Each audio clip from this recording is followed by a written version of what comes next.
থকা নাৰী নিৰ্যাতনেৰ লগতে চাহ মজদুৰ আদিবাসী ৰাইজৰ মূল দাবী আৰু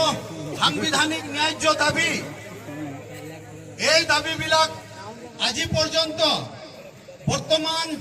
বিজেপি সৰকাৰে কথা দিয়াৰ পাছতো আমাৰ এই দাবীসমূহ পূৰণ নকৰাত আপোনালোকে সকলোৱে নিশ্চয় অৱগত হৈছে। ইতিমধ্যে 8 তাৰিখে তিনচুকীয়া জিলাত আৰু আজি 13 তাৰিখে ডিব্ৰুগড় জিলাত চাহ মজদুৰ সংঘ, অসম চাহ জনজাতি ছাত্ৰ সন্থা, সদৌ অসম আদিবাসী ছাত্ৰ সন্থা, আমাৰ চাহ জনগোষ্ঠী জাতীয় মহাসভাকে প্ৰমুখ কৰি অসমত থকা অৰাজনৈতিক চাহ জনগোষ্ঠী আদিবাসী সংগঠনসমূহ একত্ৰিতভাৱে যৌথভাৱে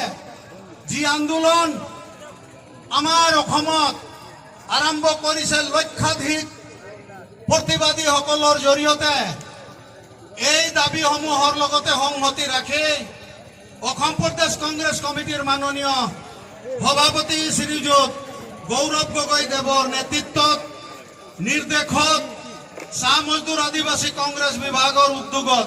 তথা জিলা কংগ্ৰেছ আৰু স্থানীয় ৰাইজৰ সহযোগত আজি এই প্ৰতাপগড় চাহ বাগিচাত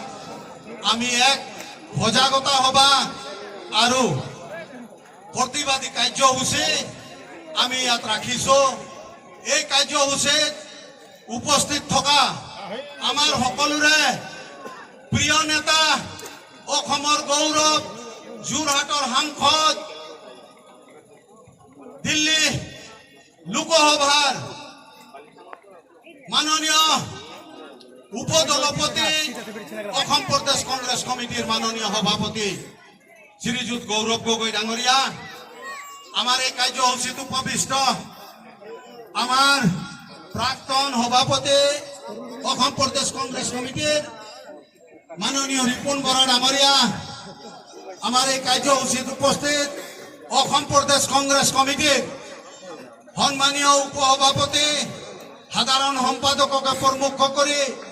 শ্ৰদ্ধাৰ বিষয়ববীয়াসকল, বন্ধুবৰ ভাতৃপ্ৰতিম, আমাৰ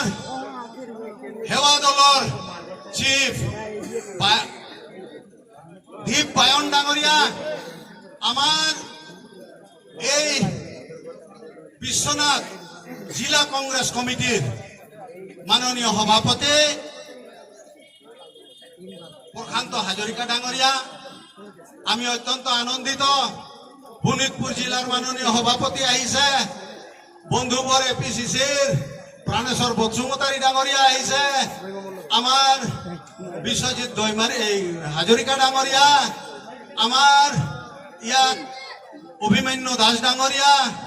আমাৰ ইয়াত উপস্থিত প্ৰাক্তন আমাৰ জিলা পৰিষদৰ সভাপতি বৰুৱা ডাঙৰীয়া,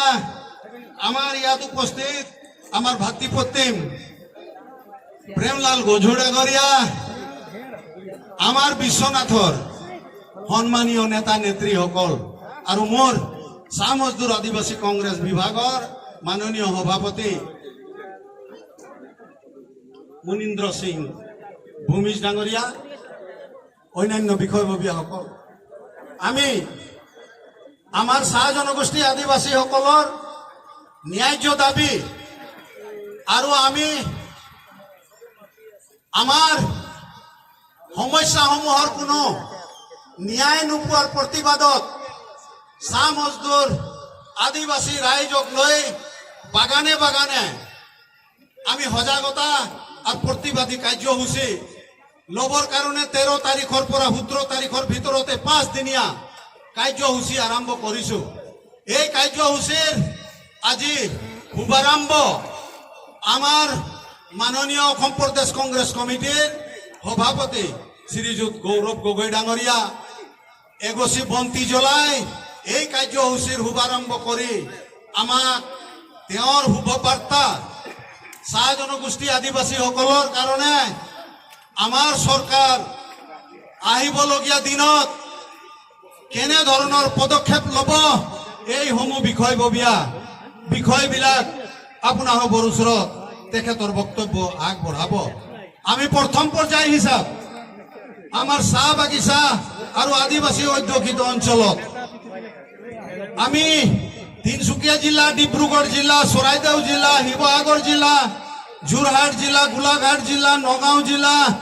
ওদালগুৰি জিলা, শোণিতপুৰ, বিশ্বনাথ জিলা আৰু লখিমপুৰ জিলাৰ এই মুঠ 11টা জিলাৰ কমেও আমি 100টা চাহ বাগিচাত এই ধৰণৰ কাৰ্যসূচী আমি হাতত ল'ম। আমি প্ৰত্যেকটা বাগানত আমাৰ কৰ্মকৰ্তাসকলে যাব। আমাৰ কংগ্ৰেছ দলৰ তৰফৰ পৰা আমি এই প্ৰতিবাদী কাৰ্যসূচী লৈ আমাৰ মা ভনীসকলৰ